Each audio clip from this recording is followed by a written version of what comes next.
Hello guys, magandang tanghali sa ating lahat.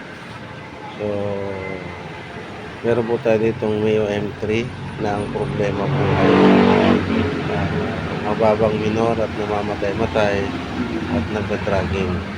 So, pakipanood lang po at tapusin ang video na to kung paano natin ginawa at ginamitan natin ng pan-diagnose tools.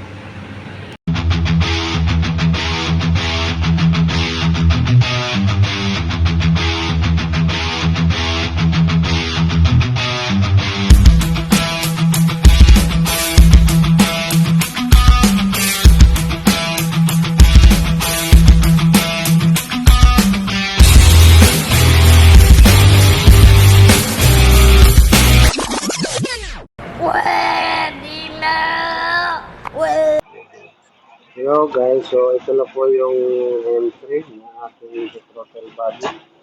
So tinanggal na po natin yung throttle body niya at nilinis na rin natin. Pati po yung pangkilig niya ay ating nilinisin din. So pinapatanggal na po natin yung pangkilig para sa ganun ay madali na po siya linisin mga idol. So, ang paglilinis po natin ay ginagamitan po natin una ng gas. After ng gas, so babanatan naman po natin siya ng CVT cleaning. Kaya, malinis na talaga pong malinis ang panggilid niya. Ayan po.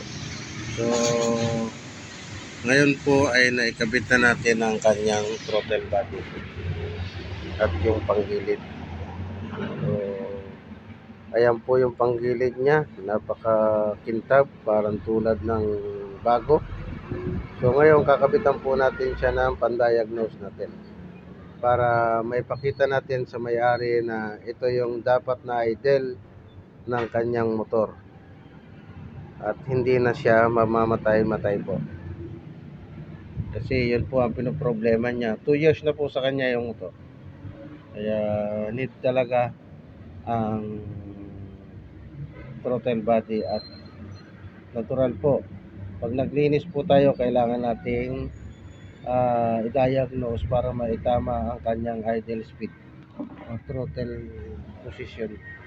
So ayan po, pinakita natin 17, 18 minus 100. Kaya maintain siya sa 17. Hindi tataas at hindi bababa ng 16 at hindi tataas ng 18. Ayan po. So tapos na po at ikakabit natin. Maraming salamat po.